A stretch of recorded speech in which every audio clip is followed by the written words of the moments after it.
Foxtrot, morning Satyan, lovely copy, fine and 10, good copy, good audio, sound at the sub, radio. Idu Brahma Foxtrot, morning Buzzy, any traffic, please come in. Very good morning to Korea and very listeners of frequency. Fine and fast 20 dB, very good copy. WX is bright, sunny morning. QR for the net 73s, have a nice Sunday. U3LLL, U2BSL. Idu Brahma Foxtrot, morning Buzzy, fine and 10 from you, and good copy here, 24 dB Charlie, pretty cool, and sound at the sub, pleasant morning to you. Idu my. So there was a question from few hams, means mainly the newcomers into this ham radio hobby. What are the things required for going portable if when you are operating from outside or the field for temporary or for a field day? So this is I'm trying to answer that with my own knowledge. There will be some difference with a different opinion from different people. So one of the best thing or the main thing is having a best antenna.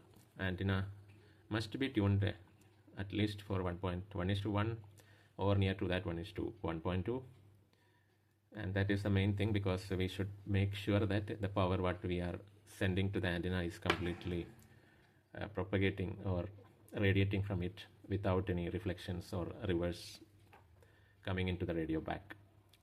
So that will save our power also, because the finals of any radio will work smooth when the antenna is balanced.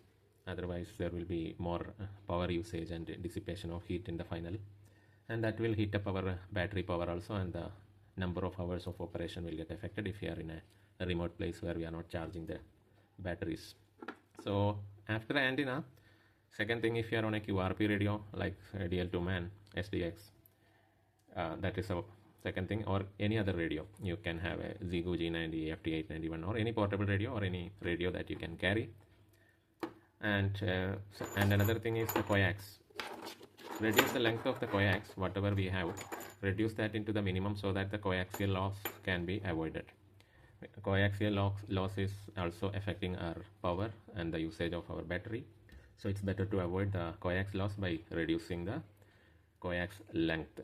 And it's always good to have pair of coax in case if the primary coax, whatever we are intended to use, having any problem, we should replace that, otherwise it will be difficult. And having the proper connectors, some of the radio may not have the connector, some of them will have a BNC or SO239, so check it before leaving.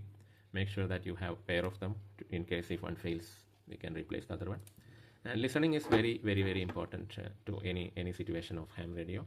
So have a speaker which is properly working with the radio, or have a headphone that is suitable for the radio, matching with the impedance of the radio, and can listen clear voice of the ham station in the other side, even if they are very weak.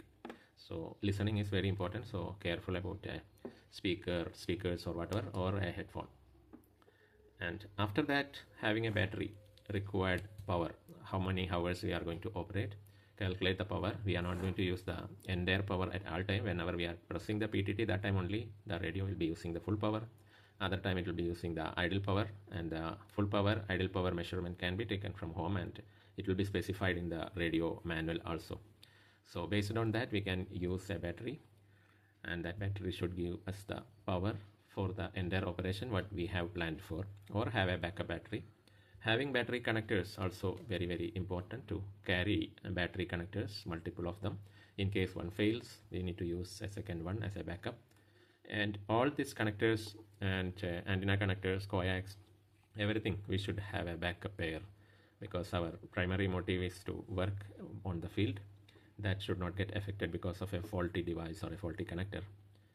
So if we are having a QRO radio, and if the antenna is not matching, then it is good to carry a automatic tuner or a manual tuner if we have one, and tune the antenna for the specific band where we are planning to work. Or multi-band antenna can be used if we are planning to work on multiple bands. But make sure that always the radio is able to get the antenna SWR as low as possible, or less than 1.5, 1:1.5. Better to keep it to 1:1, if at all not possible. Many radios will not give full power when the power SWR is high. So these are the main things what we need to carry, that include the same setup of home, like antenna connectors, coaxial cable, radio, and the battery power, speakers to listen, And always make sure that you are logging your logs and updating it in online and spreading your log to the other person and making sure that they are confirming it. Have a online logging. You can have a mobile software. There are many mobile logging softwares are available in App Store, Play Store, or wherever. You can use those. And if it is a remote place where you don't have a network, you can come back and upload that log from the computer where you have at home, and make sure that you are logging all your QSO with the exact time, date, and band and frequency. So this is all about a portable operation setup, whatever we need. There may be many other things to add, but at least the bare minimum what is covered by me right now.